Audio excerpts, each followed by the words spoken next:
Wow, এইটা একদম চোস একটা ড্রেস। যেমন সুন্দর ড্রেস অমন সুন্দর হচ্ছে যে সালোয়ার। আর এই ড্রেসটা আপনাকে আর দেখলে মনে হবে আপনি একটা 6-7 হাজার টাকা দামের একটা ড্রেস পরে আছেন, তাই না? এইটা দেখে মনে হবে আপনি 6-7 হাজার টাকার ড্রেস পরে আছেন, বাট ড্রেসটার প্রাইস যে এত কম, মানে এত কম, এটাকে বিশ্বাসই করতে পারবে না।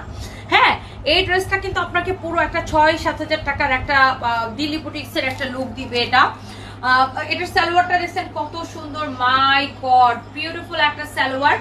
আর এটা গাউন স্টাইলে খুব সুন্দর একটা ড্রেস, ড্রেসের sleeves and everything very very nice. And এই সুন্দর ড্রেসটা দুইটা কালার, যেই কালারটা নিতে চান, হ্যাঁ যে কালারটা নিতে চান, লাস্টবারের মতো প্রাইসটা গেস করে ফেলেন 2150। আচ্ছা দেখি, very close comment, very close comment. এরপরের কমেন্ট দেখি, মাই গড লুক, ইস এই ম্যারুনটাও যে কি সুন্দর না, এটা একদম ডিপ ম্যারুন কালার। হ্যাঁ, আমি আবার বলছি